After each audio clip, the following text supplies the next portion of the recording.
জীবনে কোনো কিছুতে হেরে যাওয়া মানেই শেষ হয়ে যাওয়া নয়, বরং নিজের মনের মধ্যে এই আত্মবিশ্বাসটা বজায় রাখুন, আমি পারবো, আমাকে পারতেই হবে।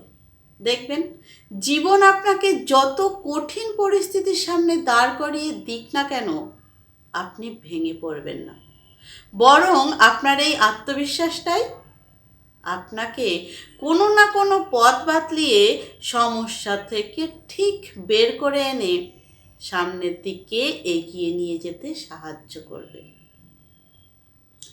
আপনার জীবনে হাজারটা মানুষ থাকবে, ঠিক ততক্ষণ যতক্ষণ আপনার সচ্ছলতা থাকবে, অর্থনৈতিক অবস্থা ভালো থাকবে, সামাজিকভাবে আপনার একটা শক্তপোক্ত অবস্থান থাকবে, ততক্ষণ আপনার আত্মীয় স্বজন, বন্ধু বান্ধব, কাছের প্রতিবেশী ও প্রিয়জনের অভাব হবে না।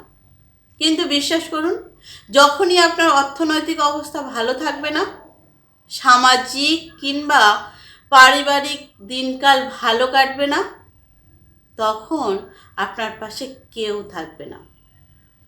আপনি আপনার ত্রিসীমানায়ও কাউকে হাজার খুঁজেও পাবেন না। আপনার জীবনে আসা কঠিন সময়গুলো আপনাকেই ওভারকাম করতে হবে।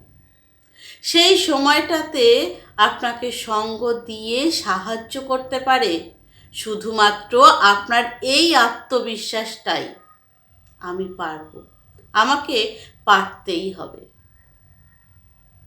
কোনো কিছুতে হেরে যেতে আমি শিখিনি, আমাকে হারানো অতটা সহজ নয়। আমাকে ভাঙতে পারলেও কেউ কোনো দিন আমাকে মচকাতে পারবে না। আমি ভাঙবো, তবু মচকাবো না। এই আত্মবিশ্বাসটা নিজের মনের মধ্যে সজীব রাখুন। দেখবেন, জীবন আপনাকে জীবনের জাতাকলে হাজার বার পিষে দেওয়ার পরেও আপনি ঠায় দাঁড়িয়ে আছেন। অভাব, অনটন, অর্থনৈতিক অবস্থা, সামাজিক বা পারিবারিক, এমনকি প্রেম ঘটিত কোনো ডিপ্রেশনেই আপনার এই আত্মবিশ্বাসটাই, এই আত্মবিশ্বাসের শক্তিতেই আপনি সব কিছু কাটিয়ে উঠে ঠিক ঘুরে দাঁড়াতে পারবেন। তার জন্য আপনাকে কারো মুখোমুখি হতে হয়নি, আপনাকে কোনো সাইকিয়াট্রিস্টের কাছে যেতে হয়নি, কারণ আপনার মধ্যে সেই আত্মবিশ্বাসটা আছে যেটা সবার থাকে না।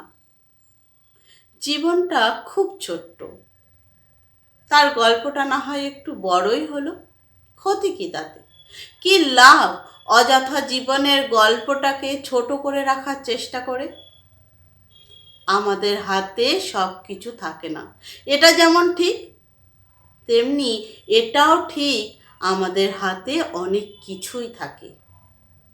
আর আমাদের হাতে যা কিছু থাকে তার মধ্যে সবথেকে মূল্যবান হলো আমি পারবো, আমাকে পারতেই হবে, এই আত্মবিশ্বাসটা নিজের মনের মধ্যে বজায় রাখা। জীবন মানেই তো যুদ্ধ, আর বাস্তবতা হলো একটা নাট্যমঞ্চ।